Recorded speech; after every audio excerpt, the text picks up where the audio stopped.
নতুন আধার কার্ড বানিয়েছেন কিন্তু এনরোলমেন্ট স্লিপটি হারিয়ে ফেলেছেন, এখন স্ট্যাটাস চেক করতে পারছেন না? চিন্তার কোনো কারণ নেই। আপনার মোবাইলে থাকা ওই একটি মাত্র এসএমএস দিয়েই এখন আধার স্ট্যাটাস চেক করা সম্ভব।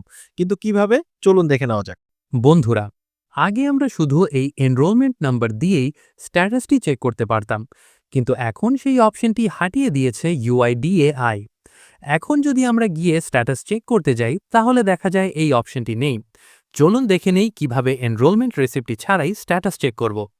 প্রথমে ইউআইডিএআই এর অফিসিয়াল ওয়েবসাইটটি খুললে নিচের দিকে লক্ষ্য করলে দেখবেন একটি বক্সের মধ্যে আধার লেখা আছে, তার নিচে আধার মিত্রা লেখা এই আইকনটিতে ক্লিক করুন।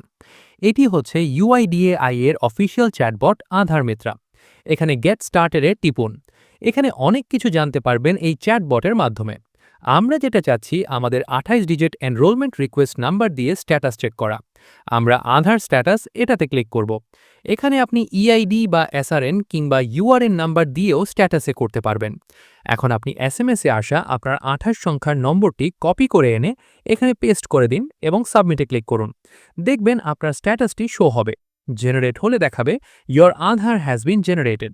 আর যদি রিজেক্ট হয়ে থাকে তাহলে কী কারণে রিজেক্ট হয়েছে সেটাও এখানে শো করবে। এখন ভাবতেছেন ডাউনলোড করবেন কিভাবে, কারণ 28 সংখ্যার এনরোলমেন্ট নাম্বার দিয়ে তো ডাউনলোড করা যায় না।